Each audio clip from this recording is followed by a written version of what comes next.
and welcome everybody. Thank you for joining us on Taboo Talk, the podcast that breaks the silence, fosters hope, and holds space for conversations that matter. I'm your host, Sarah Jordan Ross. I'm a wife, I'm a mum to 3 amazing boys, and I've spent the last 25 years or so in the health and wellbeing space as a remedial massage therapist and wellness coach. And today's conversation is one I've been really looking forward to.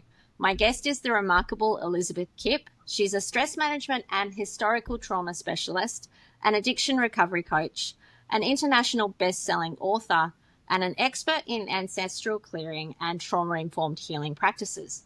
But what prompted this conversation wasn't just her credentials. It was a piece that she wrote that really caught me. In her blog titled OMG and WTF, Elizabeth shares a raw, soul-deep response to the current state of the world, grappling with the dissonance between spiritual platitudes and lived reality.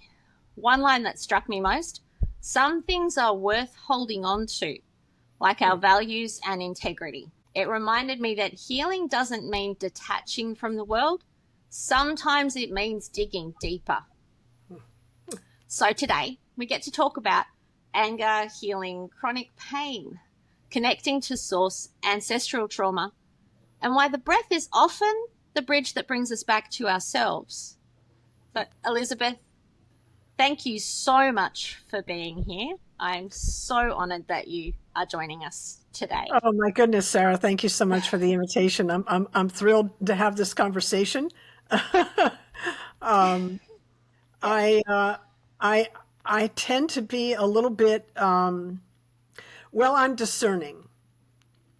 I love to sit in front of teachers and hear new things and learn new things. But I always have a BS meter going. I'm always checking and it's not always that bad, but I'm always kind of checking, like, is this actually real? Right?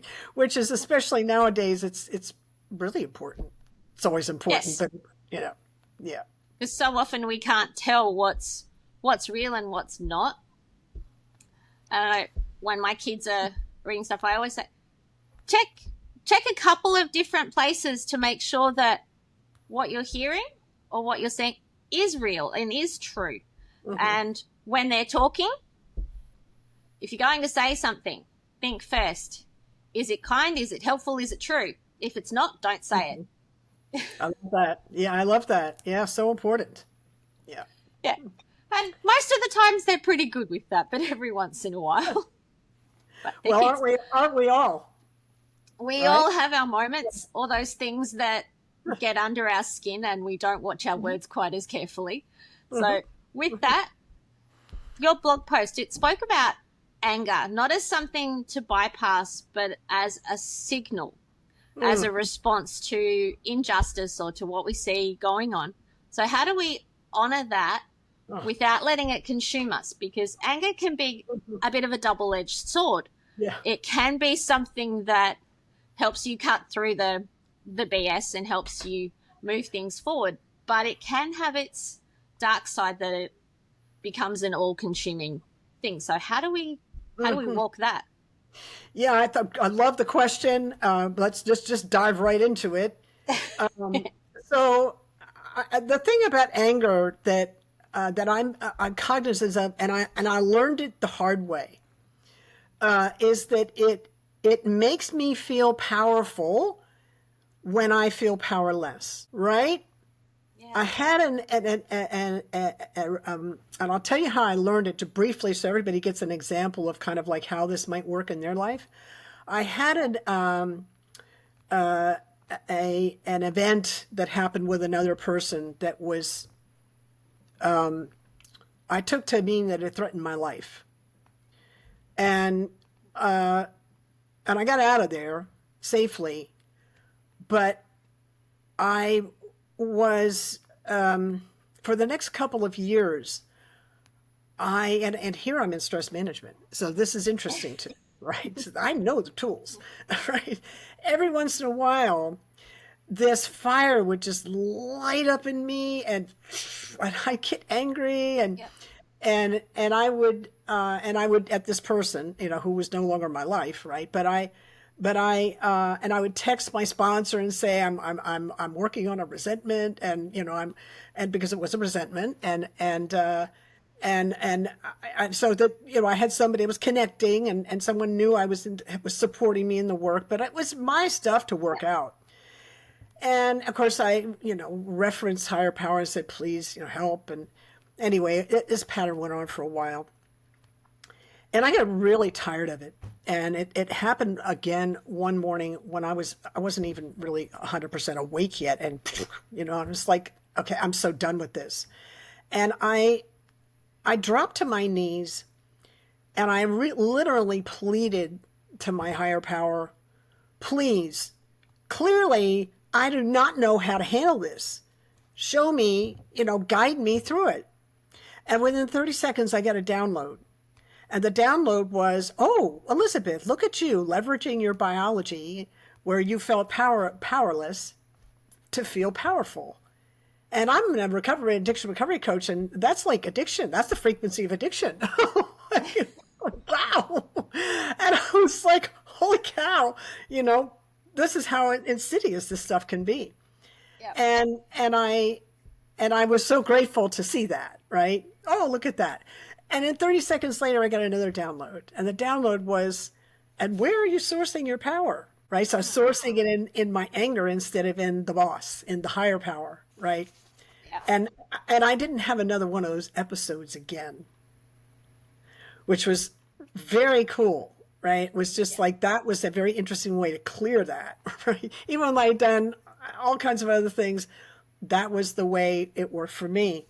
So lately, when I get into that blog, the thing that kind of spurred that blog was I was noticing that my reaction to, and I'm still noticing it, it's just not as much, my reaction to the chaos in the world and the cruelty and the injustice as I see it, I think I'm calling a spade there, was, the fire's rising again, and I'm like, oh, where am I sourcing my power?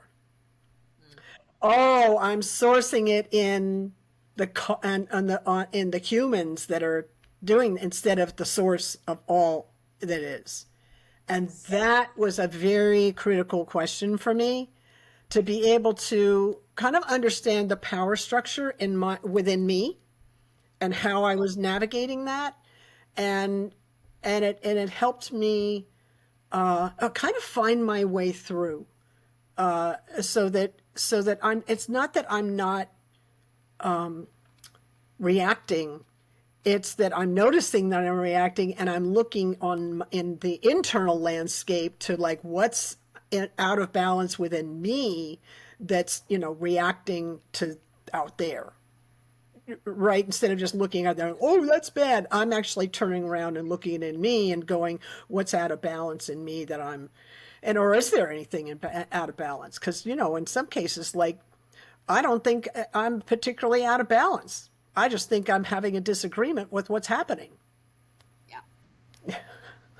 In that blog, and I want to go a little bit deeper with that, because you actually said, I can remember where I'm sourcing my power from the source, not from the drivers of the current, and this is the bit I liked, Orwellian nightmare. Mm-hmm.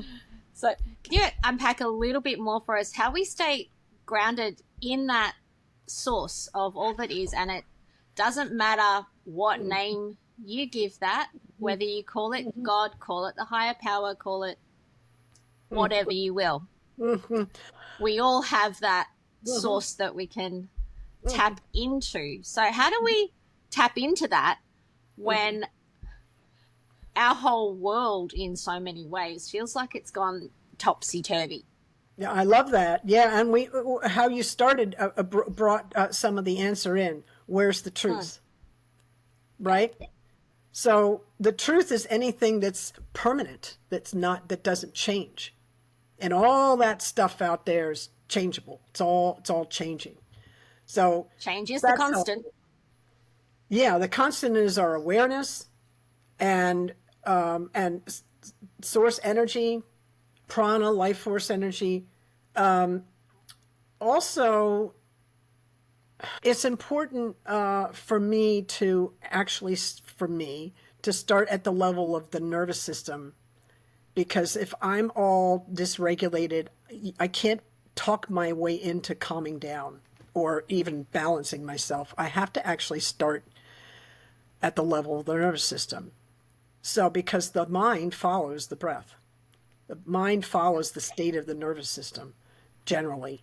So, the breath is the bridge. You brought it in Yep. earlier, right? The breath is the bridge. So the breath is remember the many people will have heard this. In the beginning was the Word, and the Word was God. Where does the Word live? It lives on the breath, right? So as when we're breathing, that's our connection. That's our bridge. So that's kind of the first place I start. Oh boy, it's time to take a breath. A nice long inhale and a nice extended exhale, and stay there. And somehow that brings me back into the present moment, and everything's fine in the present moment. And I'm not worried about, what just happened or what's about to happen, or I'm right here. And, I have a history of chronic pain, which is a stress habit. And so my journey is I noticed, and I'm like, almost 12 years out of that, but that's still a lifetime compared to, I'm just 12 years out of 40, right? So the habit I can still fall into that habit. And I noticed that my old stress habit, my old stress pattern, I'm falling into it a little more quickly these days with just what's going on. It doesn't matter if I'm watching the news or not. It's just there's a lot happening, right? So I mean, you can. It's kind of interesting because as far as I can tell, what's happening out there, kind of in the world events and stuff. It's actually, if I sit with any of my friends, we're all a hologram of the larger picture. Yeah. So isn't that interesting, right? So I think that's even more evidence, if you will, that the inner work that referencing what's happening with us, taking responsibility for our experience and our reaction to what's happening out there, our experience, right? That's the work. And the breath is the basis of it. Like that, the conscious breath, I just don't know any other way. From a yoga point of view, we say we're born on an inhale and we die on an exhale, and the quality of our life depends on the quality of the breath, right? This is what we're talking about. And the breath, I know too, is the quickest way to get us back into regulation. Because when our nervous system is in that chronic fight and flight state, we don't think clearly. We're on that survival mechanism. There's a saber-toothed tiger trying to chase me. I need to get away. That's right. And that is all that our body and our nervous system is focusing on is, I'm in danger. How do I get out of that? Yeah. So we're going to, when we can then. We're going to have fear, or we're going to get angry and fight, or we're going to shut down. There are some more subtle aspects of that, but our logical thinking, they call it executive thinking, is offline. Yeah, it goes out the window. Yeah. So the breath is what brings us back, and the interesting thing is that I usually have just enough space in my dysregulation to remember to take a breath. Yeah. However, I think that's because I wasn't trained that way. Is because I've had a morning practice. I've been doing this, like I've had a practice for 12 years, and I sit for so many minutes every morning and do a breath practice. And so that when it hits the fan in my life, it's right there. No matter how dysregulated I am, I usually have just enough mental space to remember, oh, take a breath. Right. Because interestingly, again, when we are stressed, that's the thing. We forget to breathe. Yeah. And we're usually So holding if we can, breath. yeah. Yeah.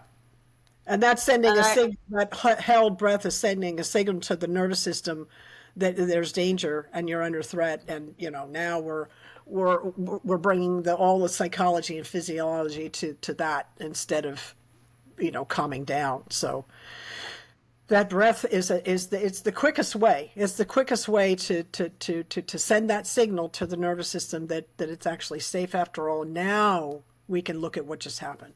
Oh, I had a big reaction to that. What's happening there? Right. And we need to ask ourselves those questions. It's like, okay, why am I reacting that way? What's going on? And sometimes it will be what's happening right now, but sometimes it's something that's happened previously that's triggering off that reaction in you. And so do you want to talk a bit more about that? And something I find really interesting about you is that you're an ancestral clearing practitioner. So for those who are unfamiliar with it, can you explain exactly what that actually means and how clearing that generational trauma is how I like to put it? And it's a common quote. If we don't learn the lessons of the past, we are doomed to repeat them. And we see quite often people through families having the same kind of problems, the same kind of issues coming up. So can you unpack that a little bit more for us? I do whole hour podcasts on this, and that's just a little piece because this is a big. But I'll start where you asked, which is when we have a reaction, asking the question, "What just happened?" That for me is helpful, depending on kind of where I'm going with the why. Sometimes the why is like, you know what, your nervous system and you just need to calm it down again. And it's that simple. I don't really need to know the root. I don't necessarily need to know the root. No. On the other hand, as I said earlier, I can ask the question, what just happened? And I was like, well, I'm putting my power in 1500 Pennsylvania Avenue, or whatever the address is, I've forgotten the address, instead of in Source, right? Yeah. So that's a very helpful question to me, because I'm like, oh, I need to redirect, right? So that's helpful. But in terms of like, oh, that goes back to my childhood trauma when X, Y, and Z happened, that's not necessarily always always helpful for me. I'm just saying, like, because I've done a lot of that work, and the why is not as important as the how do I get back to presence, which is the breath. Yeah. So I'm kind of like, let's get centered, and then kind of see what if there's any residue that needs to be cleaned up. That's where the ancestral clearing piece comes in. Yeah. Is dealing with that residue. Yeah. Those are tendencies. The things that are habits all have a root in the past. Now, it may be in a past in our childhood, like this was how we survived by doing this, or maybe that thing that we learned when we were little, that this is how we survived by doing this, came in with us, right? It's the way our parents did it and grandparents, and it just kind of came in with us. So it has a root in the past, is my point. And the ancestral clearing is actually a very simple energy modality that was pioneered by a man named Howard Wills, and then further developed and is taught by a man named John Newton of healthbeyondbelief.com. He teaches it. I'm one of his practitioners. I've been in the work since 2013.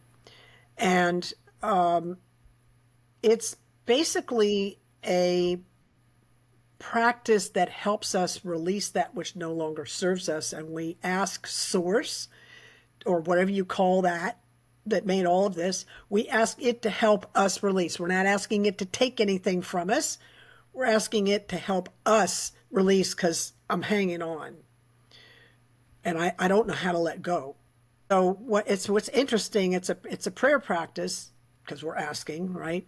And we do it with humility and gratitude. And what I love about this practice, first of all, it's very powerful. It's very simple. That's the second thing. Third thing is, you don't have to believe in a higher power for it to work. All you have to, because gravity is going to act on you whether you believe in it or not, right? It's kind of like that. All you have to need, you just have to want the help. And if you actually want help releasing, something that's been dogging you for, ghosting you or whatever, been bugging you for your life, it actually is very helpful at that. And there's all different aspects of it. I'm working on it's Mother's Day month. So I'm working on I'm kind of sitting in the energy of mother-child relationship stuff. And I'm getting ready to do a workshop in the 22nd of May that I call the Motherline Mysteries, an Ancestral Clearing workshop. Well, I'll bring that in, and I'm looking at all the different aspects of burden or imprints that we carry from our mothers. And that's kind of interesting, because when our grandmother was 4 months pregnant with our mother, the eggs that became us developed. So we're spending 5 months with our grandmother, and then we spend, that time with our mother. And so we're sharing energetic space with both of them. Now that's profound. And so whatever they're going through, we're experiencing that. We're sharing energetic space there. Our grandmother spent time at her grandmother, and she spent time at her grandmother. And so now you see that there's a line that hooks us back to, the beginning. And we wonder where our habits come from. Right. So, so within the ancestral clearing space, we clear for all kinds of stuff, but I kind of have a specialty in the witch wounds, the patriarchal wounds, or the patriarchal imprints, right, and the mother stuff. I do all kinds of clearing for just pretty much anything, but those are the things that just seem to be the juicy bits that everybody seems to plus that in abundance. Anything around abundance, people want that. But they're usually connected into those other three. It's very interesting, right? Yeah, I don't think I've really explained it all that well, because you kind of, when you ask what is ancestral clearing, it's kind of like, what is chocolate? What is ice cream? You kind of have to have an experience of it to get it, but that's what it does that. And what's interesting is we carry these imprints, these limiting beliefs would be an example. I'm not enough. I'm not lovable. These things, we don't make these things up. They come in, and we're born with them, or we have an experience in our childhood that convinces us that way. But maybe we already have a little bit of that frequency happening anyway. And so if something, teacher goes boo, or your mother's super critical for whatever reason, and she's got her own burden, right? Then we're not enough. And we're off to the races with people pleasing and codependency, and we're not authentic anymore. And we lose our voice and all those things, right? So the ancestral clearing work, and it's not the only kind of ancestral healing work out there, but the kind that I do is it really addresses this stuff, and we feel lighter after we've done the process. So it's pretty cool. Well, we sometimes get to know where those thoughts, those ideas, those habits came from, and it makes us make more sense to ourselves. Yeah, sure. So so my mom lost her mother in the Second World War, and and because of the wound that she felt around that, we never talked about her mother. I was named after her, but I never learned anything about her until after my mother had passed. I mean, it was just like, so that dysfunction was about, we don't know how to grieve in our family. Seriously. Like, everything unpleasant is put under the rug. We don't talk about that. That would be one of the mantras in the family. We don't talk about that. So, so when you have that going on, wow, that's a that creates all kinds of dissonance. Like the children are like, "What the hell's going on here?" And the mothers are like, Don't even ask that question." Not going there. Right, right. So, but this is not. It's not like she made that up. She didn't make that. That's just the way she learned, and that's just the way. And you can see we have records in my family that go back quite a few generations, and you can see these.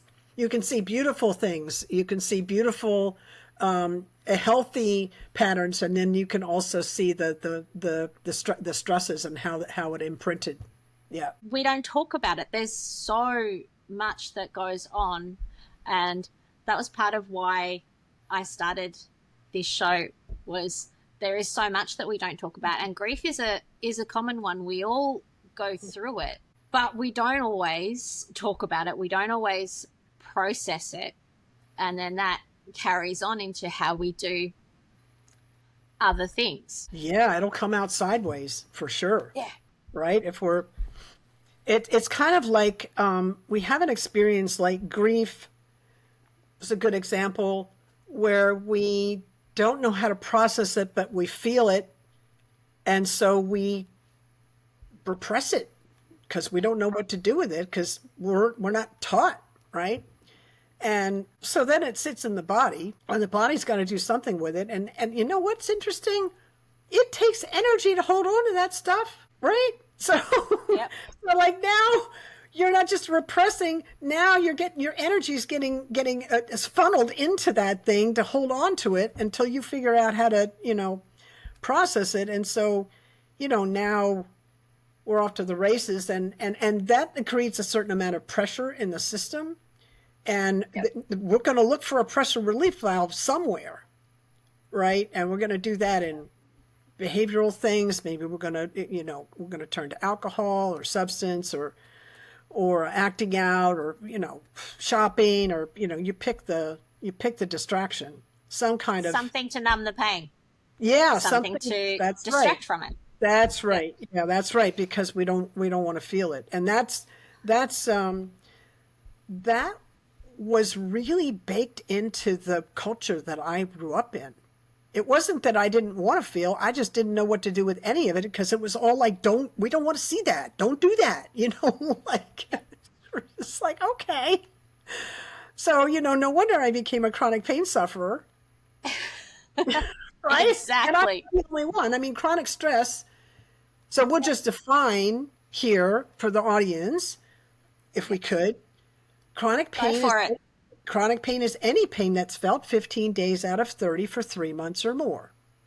Any pain, physical, mental, emotional, spiritual, financial, any of it, it all sends the same signal to the brain: it hurts.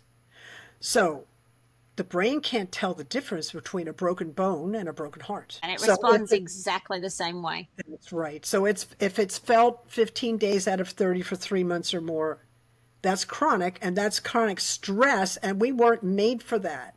We're made regular stress. We have a stress response. Our nervous system, we as an organ, a bunch of physiological and psychological things happen to meet the threat, and then the stress response goes into the off position. In chronic pain and chronic stress, the stress response gets out of balance and stays in the on position. So now we're always, we're always on the lookout for the threat, and we never calm down, and we are not made for that. That's really caustic to the system, very toxic. Well, you know that as a wellness person, yeah. Yep.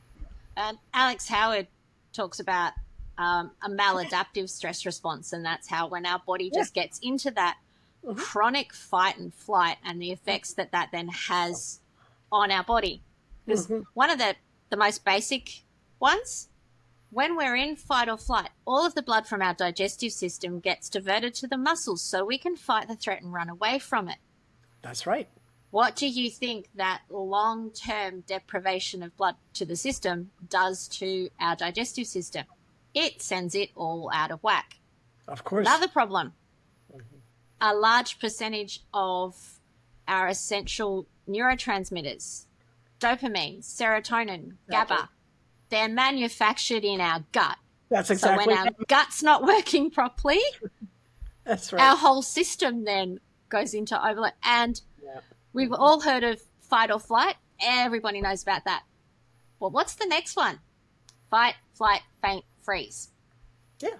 Your nervous system eventually, under that chronic stress, will go into a state of shutdown. And our body, like most things, it has a set point that it's supposed to work at. But when we're under stress, all of those set points get changed around as well. So then it's hard to get back into that homeostatic balance. Yeah, when the seesaw's always up in the air, it takes a lot to get it back level.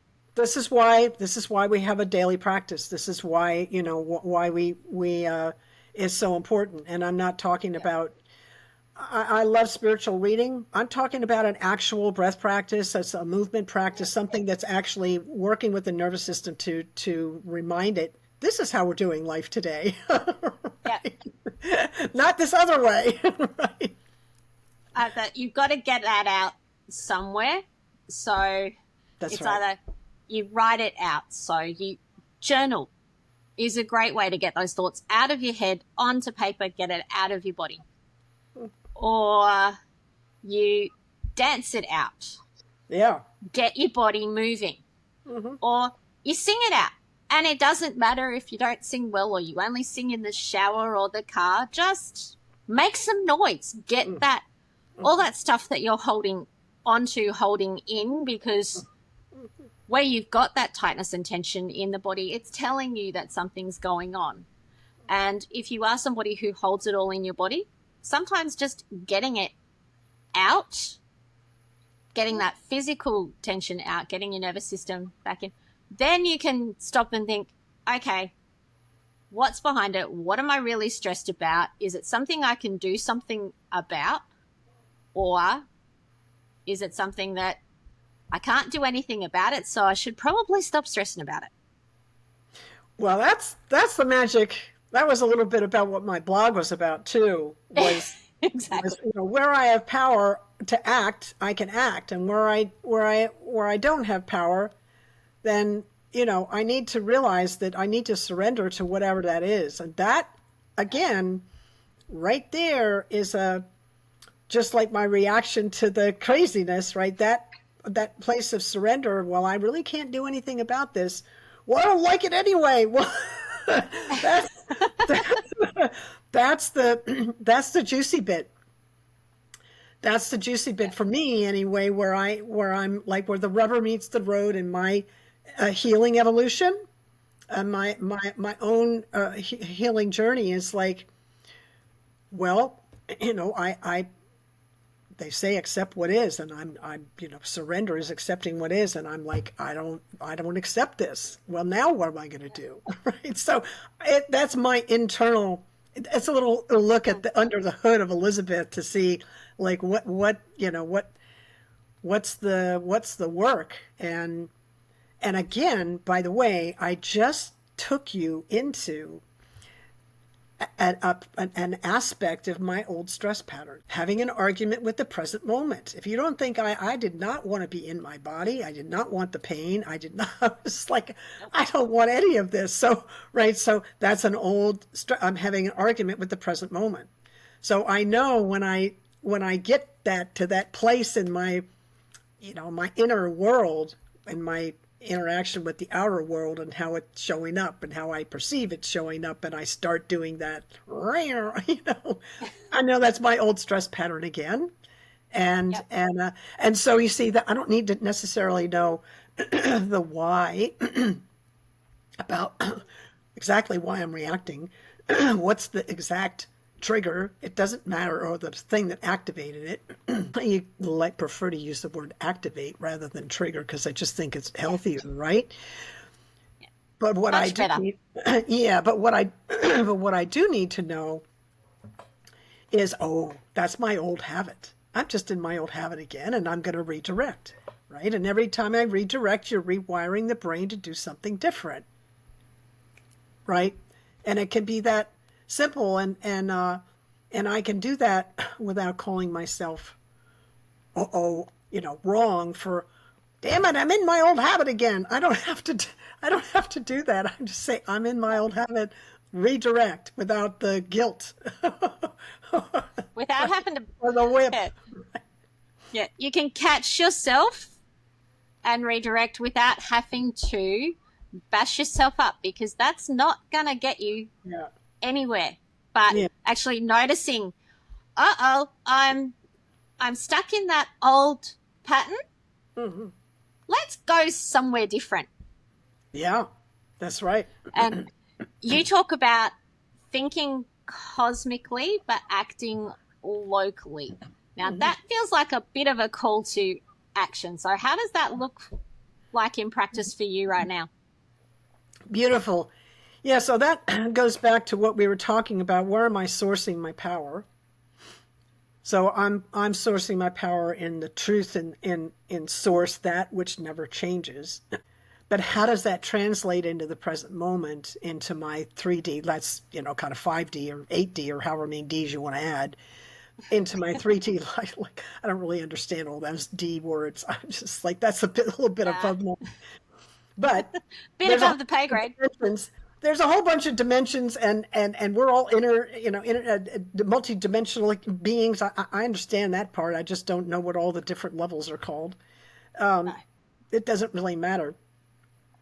What matters is what am I doing here now, in what I say, the 3D world, locally, acting locally, and the act locally is the breath, right? People say to me, I don't know why they do this because it's their life, but they come to me and what's my purpose? And I'm like, I don't know what your purpose is. It's your purpose, right? It's like, but I always have an answer for them. Your purpose is to breathe consciously. Everything else comes from that, right? So as long as I can breathe and come into presence, now I'm hooked in to the all that is, because it's right here in the present moment. In the present moment, the quantum physicists tell us we can access past, present, and future all at once. What more do you want? How much more cosmic do you want to be? Like right here in the breath.